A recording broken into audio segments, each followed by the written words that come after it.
आपली संस्कृती, आपले संस्कार सदा राहू दे आपल्या सोबत. भारताच्या महान ग्रंथांचे आणि काव्यांचे संपूर्ण संकलन. सबस्क्राइब करा तिलक.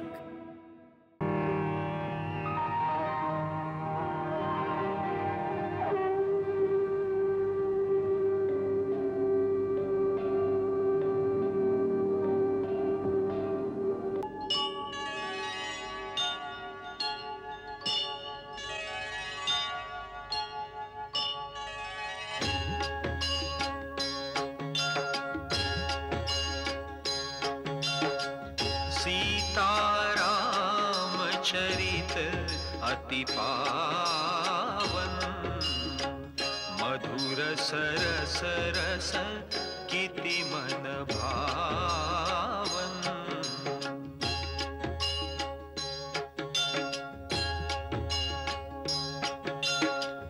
युग युग गीत तयांचे गावे, प्रभु गुण गात मना सुख वावे.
यावे, आपण सर्वांनी आसन ग्रहण करावे.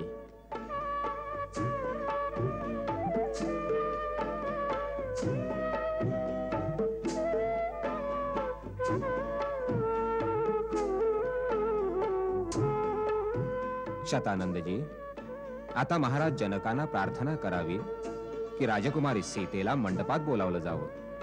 जशी आज्ञा महर्षी.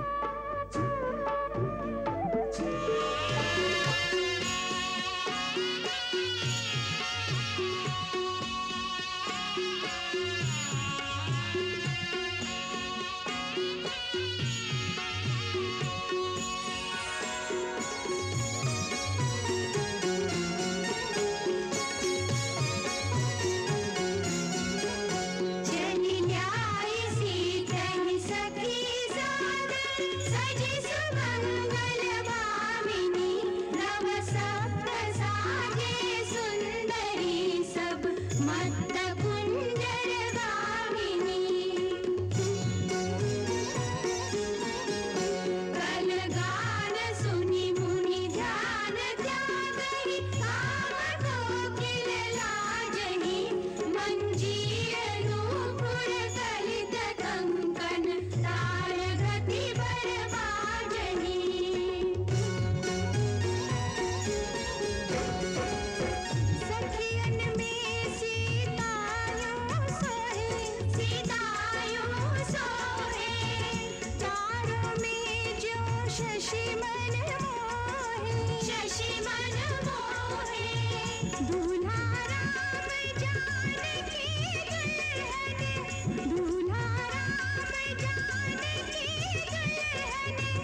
प्रक्षाळून पद भाग्य वाचन जनक जय जय म्हणती ते जय जनक जय जय म्हणती ते जय जनक जय जय म्हणती ते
सुकुमार देखून गौरी सीता स्वर्गभूवर अवतरे तुझ देवी जनमन सर्व सुर मनुज मुनि आनंद भरे सुखमूल दुर्लभ देई संपत्ती जनकारवण करीतसे मनी आसु दळवित पितृकन्या दान नृपभूषण करे दान नृपभूषण करे दान नृपभूषण करे दान नृपभूषण करे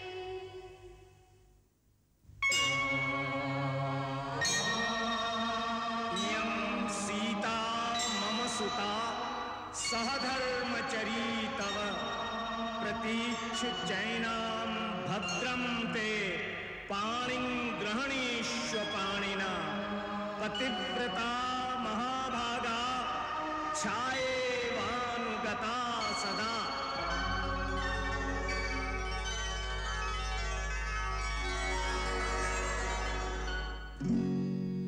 हिमशिखरी गिरिजा महेशही देती आशीष संपदा प्रीति आशीष संपदा भूमि जन श्रीराम सिया सवती विश्वमोहन सुखी सदा विश्वमोहन सुखी सदा भद्रं कर्णेभिः देवा भद्रं पश्येमाक्षभिर्यजत्राः स्थिरैरङ्गैस्तुष्टुवाग्वं नो दीर्घसेमहि देवहितं यदायुः शुक्लाम्बरधरं देवं शशिवर्णं चतुर्भुजं प्रसन्नवदनं ध्यायेत सर्वविघ्नोपशान्तये सर्वमङ्गलमाङ्गल्ये शिवे सर्वार्थसाधिके शरणे त्र्यंबके गौरी नारायणि नमोस्तुते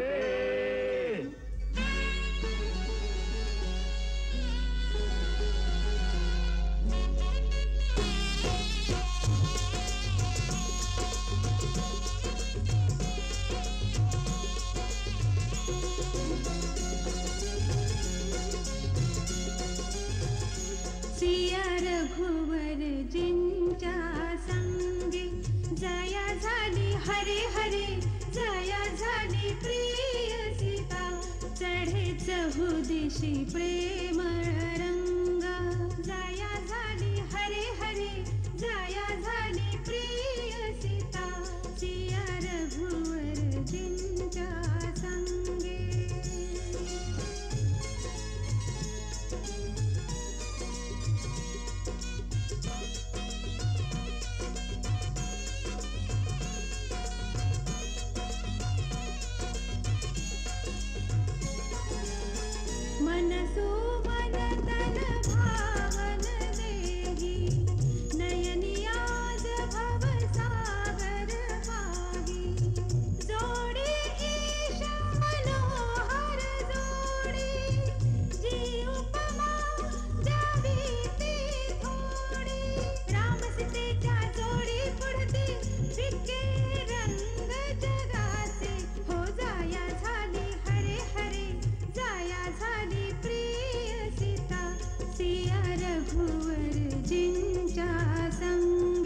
प्रमुदित प्रसन्न वराती धन्य विदेह कृतज्ञ धरावी सुख लागे रघुकुल संगी जुळता नभी धुली पवनासह उडता तीन लोक ही कसे रंगले ऐसे हर्ष तरंगे हो जाया झाली हरे हरे जाया झाली प्रिय सीता सिया रघुवर जिंच्या संगे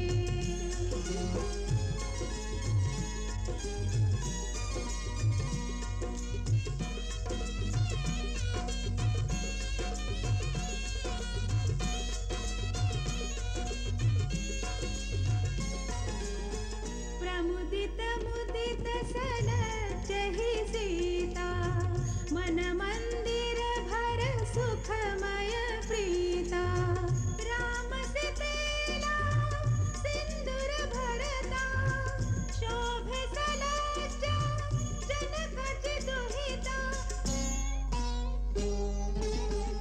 गाऊया चला मंगल गाऊया गाऊया चला मंगल गाऊया राम सीतेचे दर्शन करुनी सुख सुख मिळवूया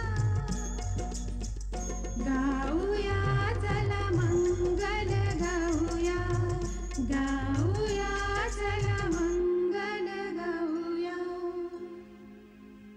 मांडवी श्रुतकीर्ती उर्मिला रीती सहित त्या जनक सुशीला भरत लक्ष्मणा सहित शत्रुघ्न याचे चरणी समर्पित झाल्या चरणी समर्पित झाला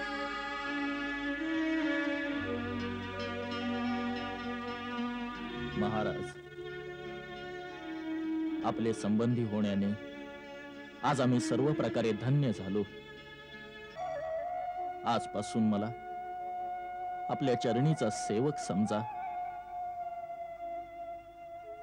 या चौघींना आपल्या सेविका, आपल्या परिचारिका समजून त्यांच्या अपराधांना क्षमा करीत राहा. आपण काय बोलता महाराज जनक? आपण आज या भिक्षुकाला 4 अमूल्य हिरे दिले आहेत, ज्यांच्या प्रकाशाने अयोध्येच्या राजमहालांची शोभा चौपट होऊन जाईल. आज आपल्या दानाने माझ्या घरातील सर्व कमतरता दूर झाली. आपल्या स्नेह आणि उदारपणाने आपण सूर्यवंशाला मोल दिला आहे.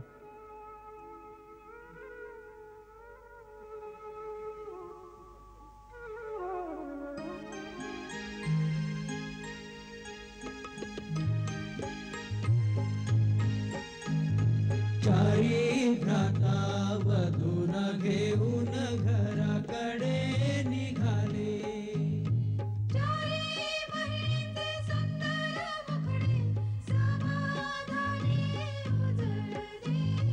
चारी भ्राता वधून घेऊन घराकडे निघाले.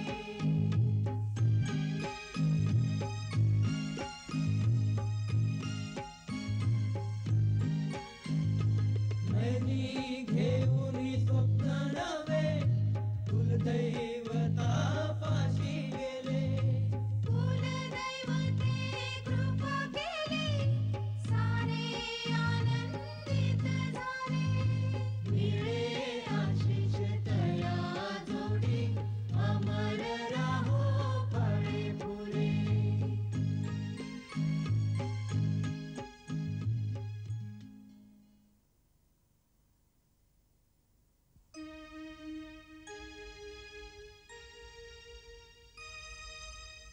सहित कुलवधू कुमार सारे मग येती पित्या पाशी.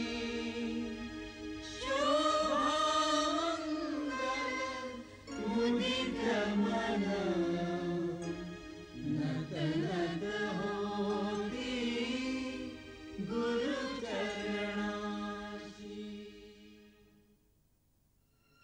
किती उत्साह होता मनात पुत्रीच्या विवाहाचा. परंतु विवाह होऊन गेल्यावर मनस्थिती अशी झालीये जसं कुणाला घायाळ करून कोणी त्याचं सारं काही लुटून घेऊन जात आहे. आईच्या हृदयाची कशी विटंबना आहे की जो तिचं सारं काही लुटून नेत आहे त्यालाच आशीर्वाद द्यायचा. विवाह आणि वियोग यामधला हा समय रुतणाऱ्या शरासारखा आहे. जशी जशी वियोगाची वेळ जवळ येत आहे त्याचं शल्य हृदयाला आतपर्यंत चिरत जात आहे. असं वाटतंय की मुलींना दूर करण्याआधीच मी मरून जाईन. नाही, असं काहीही होणार नाही. हृदय रडेल, अवश्य रडेल. तरीही आपल्या हाताने आपल्या मुलींची सासरी पाठवणी करून तिला निरोप देशील. हीच जगाची रीत आहे ग. कशी आहे ही रीत की माता पिता इतकी वर्ष पालन पोषण करून मुलीला मोठं करतात आणि मग एक दिवस तिला आपल्या हाताने परक्या घरात पाठवतात. माझं मन पुन्हा पुन्हा घाबरतंय की परक्या घरात लेकीशी कसे वागतील सगळे. तिथे कोण बरं करेल तिचं कौतुक. कधी दुःखी झाली तर कुणाला आपल्या मनातली गोष्ट सांगेल ती. आज तू दुःखी झालीस तर कुणाला आपल्या मनातली गोष्ट सांगतेस? आपल्या पतीलाच ना. आणखी कोणाला सांगणार आपल्या मनातली गोष्ट? परंतु ज्या दिवशी तुझी पाठवणी झाली होती तुझी माताही हाच विचार करीत होती की सुनैना परक्या घरात कुणाला आपल्या मनातली गोष्ट सांगेल. बघ, आज तुला या घराबद्दल, या परिवाराबद्दल, आपल्या पतीबद्दल किती अभिमान आहे. हाच आशीर्वाद आपल्या मुलींना दे महाराणी की त्याही तुझ्यासारख्याच आपापल्या पतीसमवेत सुखी राहोत. त्यांना हसत निरोप दे महाराणी सुनैना. हेच तर कठीण आहे गुरुमाते. मातेचं हृदय ज्ञानभाषा नाही समजत, केवळ ममतेचा मोह जाणत असतं. तू असा विचार करतेस महाराणी? तू तर राजा जनकाची पत्नी आहेस, जिचा पती सांसारिक मायेला जिंकून विदेह म्हणवला जातो. त्याची राणी अशी अधीर होणं हे उचित नाही वाटत. ज्या विदेहाची गोष्ट आपण सांगत आहात त्यांची अवस्था नाही पाहिली आपण. अजून तर मुलगी घरीच आहे, परंतु भिक्षुकाप्रमाणे हात जोडून महाराज दशरथांच्या द्वारी गेलेत केवळ इतकंच सांगायला. आमच्याने मुलींची पाठवणी इतक्या लवकर नाही करवत महाराज. मुलींच्या मोहानं माझा योग, माझा संयम, माझं ज्ञान सर्व काही विचलित करून टाकलंय. मला सहाय्य करा अयोध्यानाथ. जर आपण काही दिवस आणखी मिथिलेत राहायची कृपा कराल तर हा सेवक कृतार्थ होईल. बस एवढीशी बाब. मिथिलेश्वर, आम्ही त्याच दिवशी जाऊ ज्या दिवशी आपण स्वयं आपल्या मुखानं आम्हाला जाण्याची अनुमती द्याल. हे दशरथाचं वचन आहे तुम्हाला.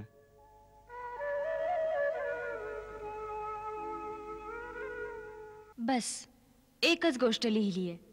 महाराज जनक यायची अनुमती देत नाहीयेत. आता आम्ही आता येऊ शकत नाही. ठीकच सांगतायत. मिथिला नरेश सोडतील तेव्हा येतील ना. परंतु आपलाही विचार केला पाहिजे त्यांनी. प्रतीक्षा करता करता डोळे थकलेत. केव्हा वरात परतेल, केव्हा सुनांचं मुख दिसेल. आमचं तर सोडा. सारी अयोध्या नगरी प्रतिदिन वरातीच्या परत येण्याची सजून धजून वाट बघते. जेव्हा सांज होते मन मलूल होऊन जातं. प्रत्येकाची दृष्टी मिथिलेहून येणाऱ्या रस्त्यावर लागलेली असते. आपण एक विशेष दूत महाराजांच्या सेवेत पाठवूया. निवेदन करूया, खूप झाली प्रतीक्षा. आपल्या सुनांना लवकर इकडे घेऊन या. परंतु महाराज वचन देऊन चुकलेत. ते जनक महाराजांचं हृदय दुखवू शकत नाहीत. तुम्ही पण ना ताई, नेहमी आदर्शाच्याच गोष्टी करता. आता यात वचन मोडण्यासारखी काय गोष्ट आहे? आपण वरपक्षवाले आहोत. आपण जे ठरवू कन्या पक्षवाल्यांना तसंच करावं लागेल. नाही नाही आर्य सुमंत, आम्ही आपल्या मुखाने महाराज जनकांना असं अधिकारवाणीनं नाही कथू शकत की आम्ही वराचे पिता आहोत आपण आपल्या पुत्रीला सासरी पाठवा. राम एक पळही आमच्यापासून अलग होतो तेव्हा आमच्या हृदयाला जी पीडा होते त्याचा अनुभव आम्हाला आहे. मग जनकाला तर आपल्या लेकीला सदा करता पाठवून द्यायचंय. त्यांच्या दुःखाचं अनुमान कोण करू शकेल? आपल्या मनातील कोमल भावना आपल्या स्थानी उचित आहेत महाराज, परंतु त्या भावनांच्या आवेगात आम्ही हे नाही विसरू शकत की आपण एका राज्याचे शासकही आहात. इतके दिवस राज्यापासून दूर राहणं उचित नाही वाटत. अरे बंधू, लवकर लवकर आटपा ना. आम्ही ऐकलंय आज पाठवणी होऊन जाईल. अरे बंधू, पाठवणी तर तेव्हा होईल ना जेव्हा महाराज जनकजी मानतील. किती दिवस झालं महाराज दशरथ निरोप घेत आहेत, पण आपलं राजे आहेत ना जनकजी, काय ना काय बहाणा करून रोखूनच धरतात. अरे बंधू, जर का आपलं म्हणणं चाललं असतं तर मुलीला पाठवलंच गेलं नसतं. अरे मुलीची जातच अशी. कुण्या बापाला विचार तू, पाठवायला जीव होत नाही आणि ठेवू बी शकत नाही र. मुलीच्या लग्नाची खुशी असती, पण तिला दूर सारताना मात्र काळीच फाटतया. ती ज्याला माया म्हणतात ना, त्याचं खरं रूपच मुलगी आहे. अशी आपल्या मायेच्या जाळ्यात पकडते की बस. आणि त्यातही जर सीतेसारखी मुलगी असल तर राजा जनकासारखा योगी पण योग तप सारही सुरून जातो. जर आपल्यासारखे राजयोगीही या मोहजालात अडकून राहिले तर जगात नेतीची राखण कोण करेल? महाराज, आपणास बघूनच तर सारं जग जीवनमुक्त होण्याचं शिक्षण घेतं. मुनिराज, मोठ्यात मोठा योगी, मोठ्यात मोठा शूरवीरही पुत्री वियोगाचं दुःख नाही सहन करू शकत. आपल्या काळजाचा तुकडा दुसऱ्याला काढून देणं सोपं आहे, परंतु पुत्रीची घरातून पाठवणी करणं फार कठीण आहे. राजन, आपल्या मनातील अधीरतेचा अनुमान आम्हास आहे, परंतु आपल्या हाताने कन्यादान केल्यानंतर मात्र पुत्री परक्याची होते. आता ती कोणा दुसऱ्याची ठेव झाली आहे. आपल्यासारख्या ज्ञानी योग्यास ही गोष्ट समजावण्याची आवश्यकता नाही. ठीक आहे मुनिराज, ठीक आहे. शतानंदजी, महाराणींना सांगा राजकुमारींची पाठवणी करण्याची तयारी करा.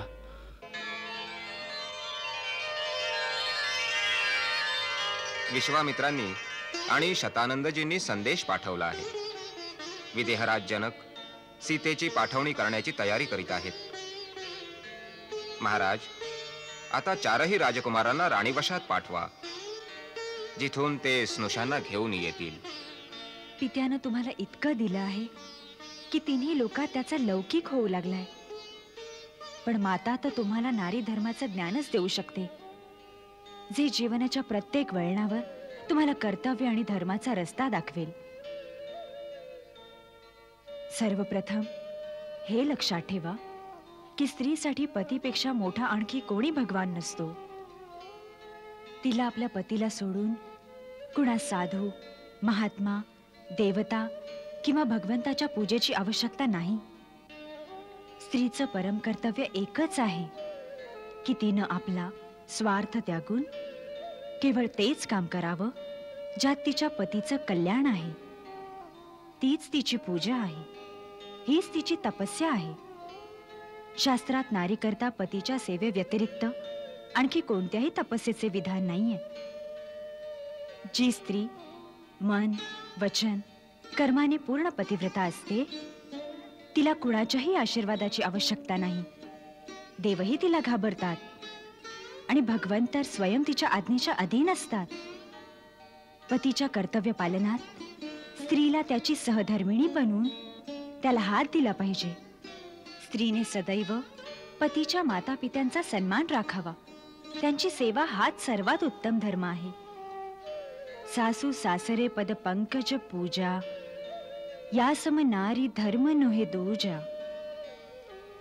नीतिशास्त्रात सांगितलंय की राजा आणि पतीशी त्यांचं मन वाचून वार्ता केली पाहिजे. चुकीच्या वेळी ठीक गोष्ट जरी सांगितली तरी त्याचा परिणाम चांगला नाही होत.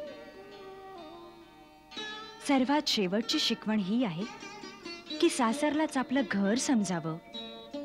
तिथे राहून कधी आपल्या माहेरची मिजाज नका दाखवू. आपल्या माहेरचा मोठेपणा नका मिरवू. तिथे इतकं मन लावा की तुम्हाला तुमच्या माहेरचाही विसर पडेल. महाराणीजी, चारही राजकुमार निरोप घ्यायला राजमहालात आले आहेत. महाराजांनी सांगितलंय की राजकुमारींना पाठवणी करण्यासाठी तयार ठेवावं.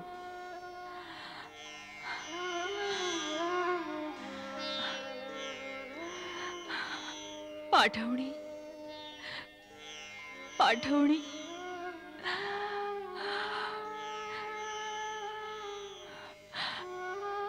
यांच्या सख्यांना सांग, यांना मन लावून सजवा. असा अवसर पुन्हा नाही येणार.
मिथिलेश्वर, हे काय करीत आहात आपण? आपलं स्थान तर खूप उंच आहे. अशाच प्रकारे या दासावर सदा कृपा असू द्यावी महाराज. नकळत जर काही भूलचूक झाली असेल तर माफ करावं. सीता, उर्मिला, मांडवी, श्रुतकीर्ती चारही बहिणींनी पितामाता यांचे लाड प्रेमच जाणलं आहे.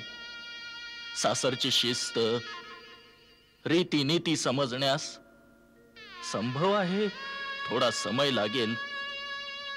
या चारही बालिकांना आपल्या सेविका समजून उदार भावाने आपल्या चरणाशी स्थान द्यावे महाराज. या तर घरच्या लक्ष्मी आहेत. लक्ष्मीचं स्थान चरणाशी नाही, शिरमाथ्यावरच असतं. विदेहराज, लोक एका लक्ष्मीची कामना करतात.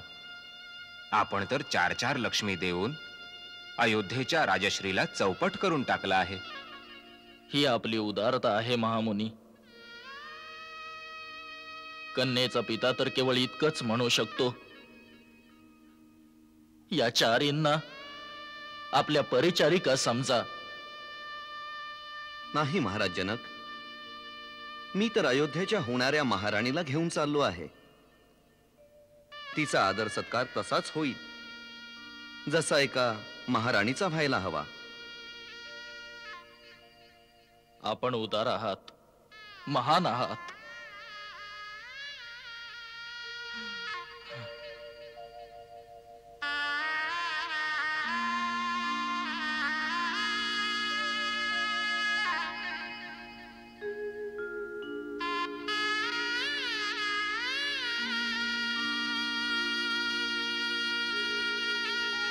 महाराज, पाठवणीचा समय आला आहे. कन्यांना निरोप द्यावा.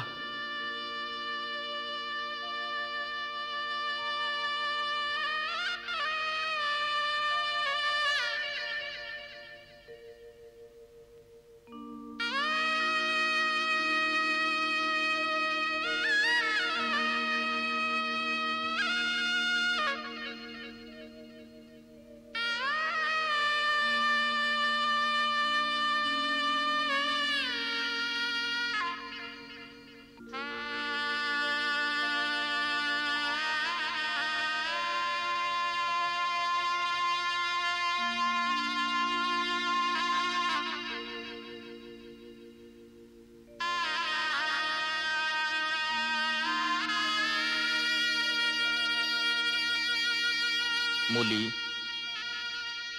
माझी एक गोष्ट ध्यानी ठेव. तुझ्या कोणत्याही आचरणाने तुझ्या पित्याची अब्रू आणि सासरच्या कीर्तीला धक्का न लागू.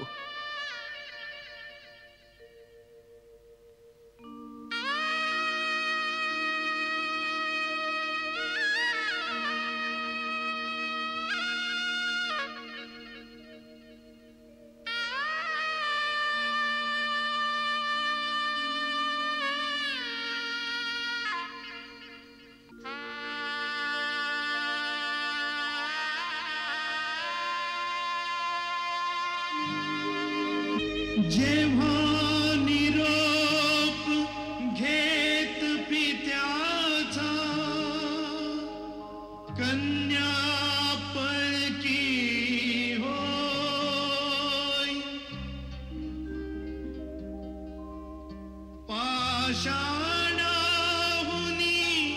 पाषाण मनही वितळून पाणी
जाड झाले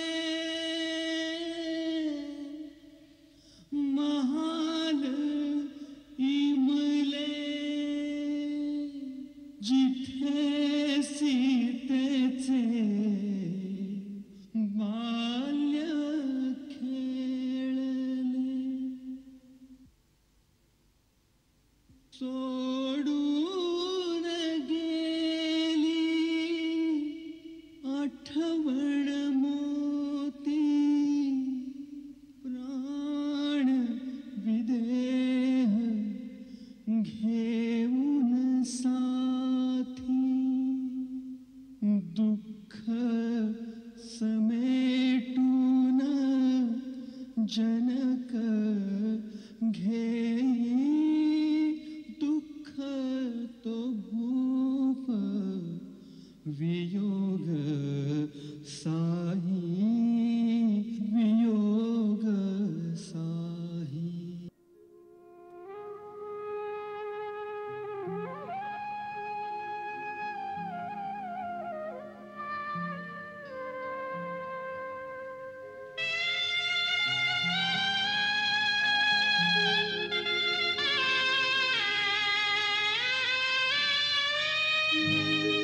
जेव्हा निरोप घेत पित्याचा कन्या पळकी होय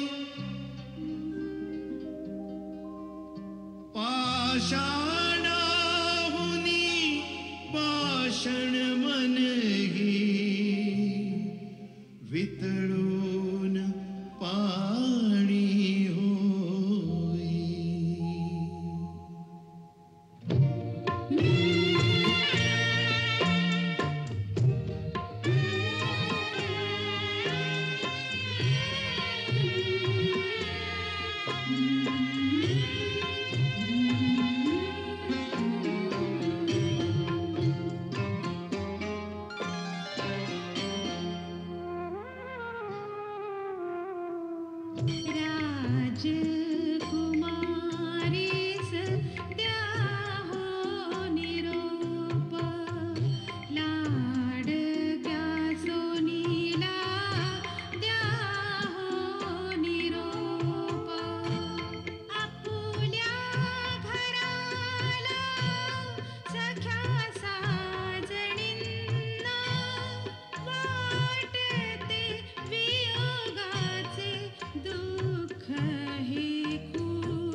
तुझ्या सखीचे भाग्य खुलावे इतक्या वियोगे घर हे उदास द्या हो निरोप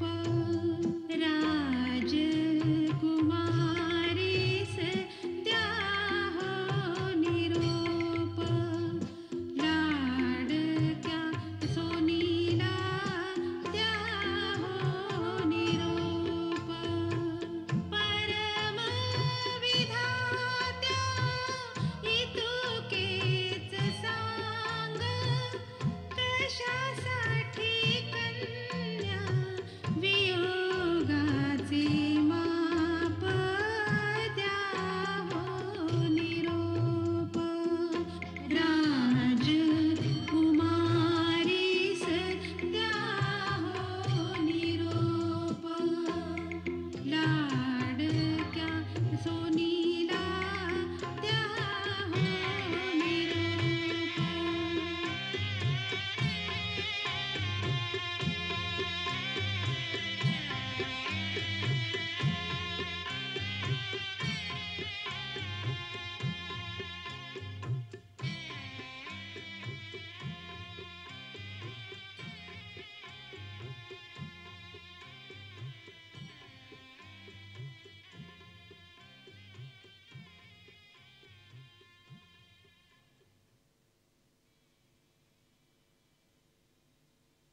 उजाड झाले महाल इमले जिथे सीतेचे बाल्य खेळले सोडून गेली आठवण मोती प्राण विदेह घेऊन साथी दुःख समेटून जनक घेई दुःख तो भूप वियोग साही वियोग साही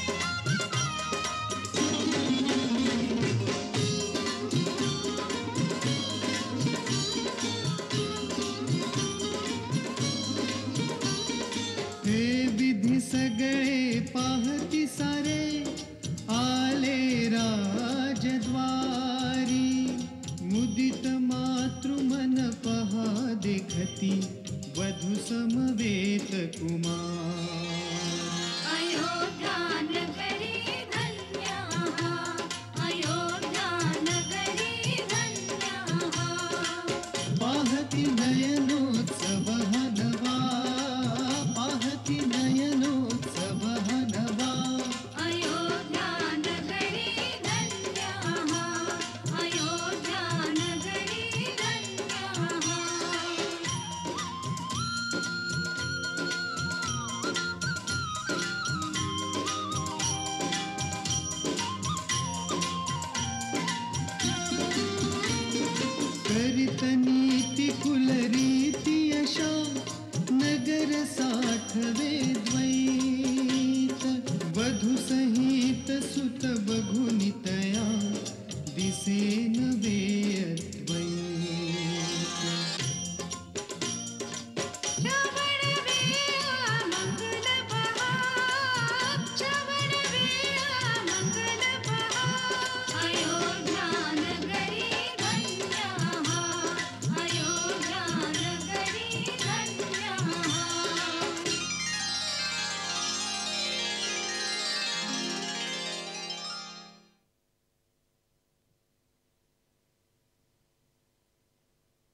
जपा कुसुम संकाश्यम काश्यपेयं महाद्वितिं तमोहारिं सर्वपापघ्नं प्रणतोऽस्मि दिवाकरम्।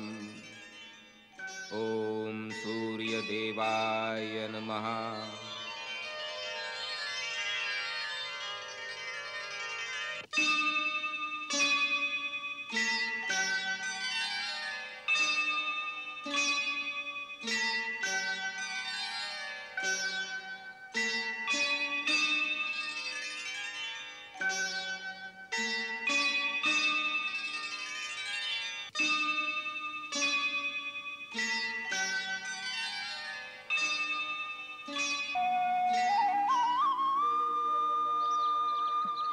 ताई, राम सर्वात मोठा आहे म्हणून त्यानं घास सर्वात आधी दिला पाहिजे. हो आई, हेच ठीक आहे. पहिल्यांदा दादाचं कौतुक बघतो, त्यानंतर जसं दादा करेल तसं आम्हीही करू. बरं बरं, प्रथम दूध भातानच आराम करा.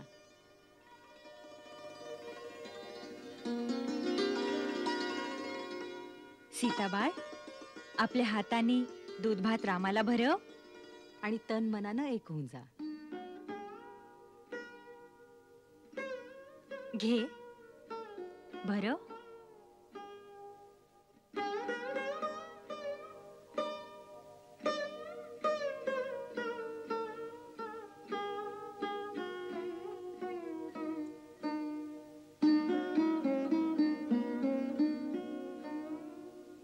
राम, आता तू सीतेला भरव.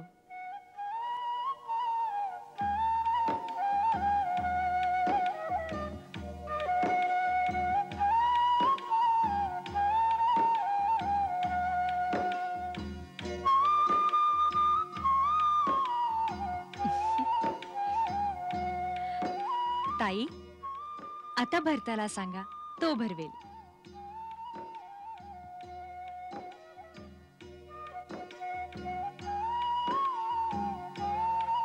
चला, आता तुम्ही दोघं कंकण शोधा.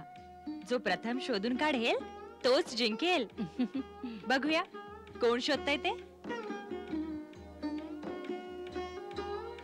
चला, लवकर शोधून काढ. सीताबाळ, शोध ना. लवकर शोध ना. लवकर शोधा दादा, लवकर, नाहीतर वहिनी जिंकेल.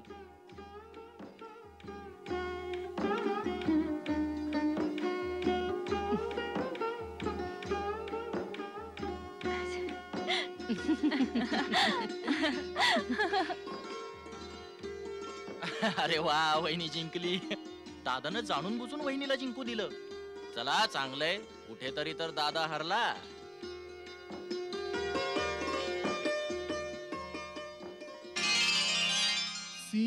सीताश्रमित पुनीत ऐसी शयन मंदिरी जाई अनकांता विश्राम गृही रामचरण मनी पाही.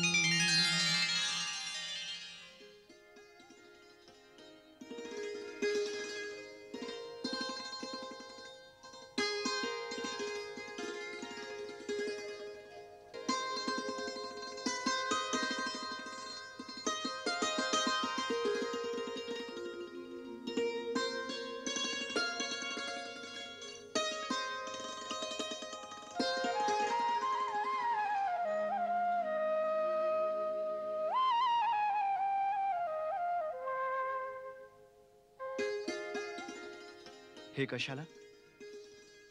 मातेनं सांगितलं होतं, आता आपणच माझे परमेश्वर आहात. मातेचा उपदेश तर ऐकलास, आता माझा एक उपदेश ऐकशील? आज्ञा करावी. मी तर आपली दासी आहे. तर पहिली आज्ञा ही आहे की माझी दासी बनून नको राहूस.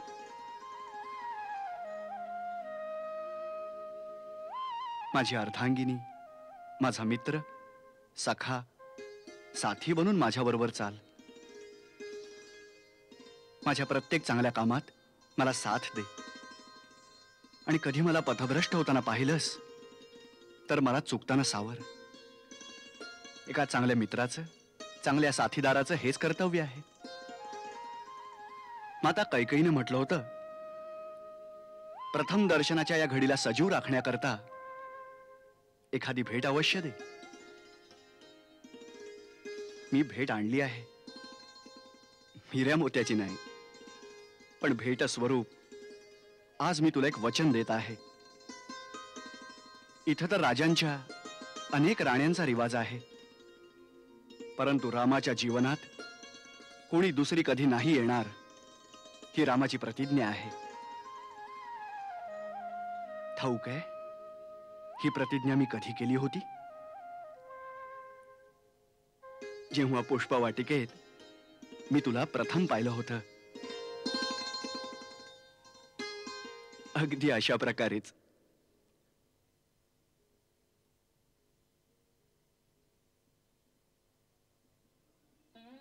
आम्हाला राहून राहून महाराज जनकाची ती करुण मुद्रा आठवत आहे. डोळ्यामध्ये अश्रू घेऊन हात जोडून आमच्या समोर उभे होते. त्यांना खूप चिंता होती की त्यांच्या राजकुमारींच्या समवेत अयोध्येत कसं वर्तन होईल. आपण तर केवळ महाराज जनकांचीच गोष्ट ऐकलीत, परंतु महाराणी सुनयनाच्या मनात किती चिंता असेल तिचा अनुमान आपण नाही करू शकत. मीच करू शकते. स्त्रीची वेदना स्त्रीच समजू शकते.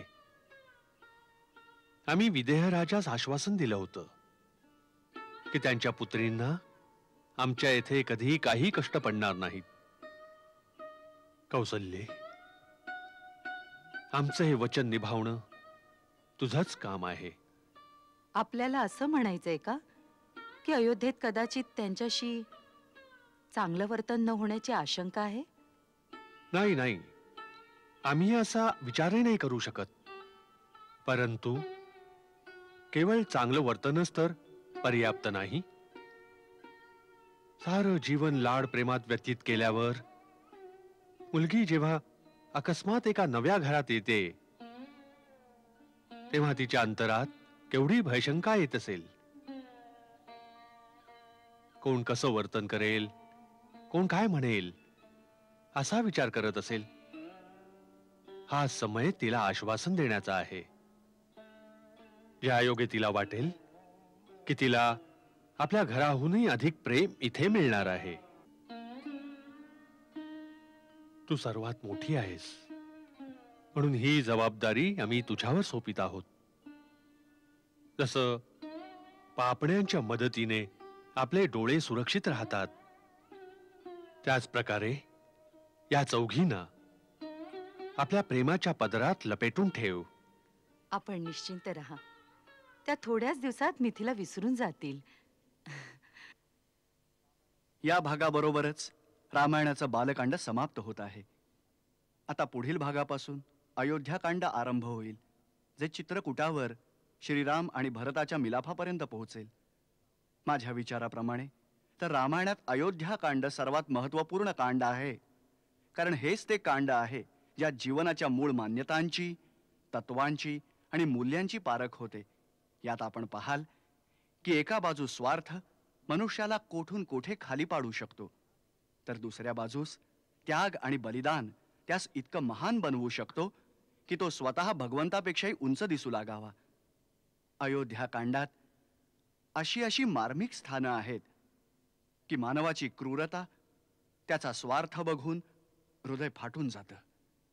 तरीही त्यात एक गोडवा आहे, एक काव्य आहे, एक अलौकिक रस आहे. आम्हाला आशा आहे की आमच्या त्रुटींकडे ध्यान न देता आपण त्या अलौकिक रसाचा आस्वाद घ्याल. याच विनयासहित जय श्रीराम. मंगल भाव मनात जपोनी, दशरथ राज आनंदे मनोमानी.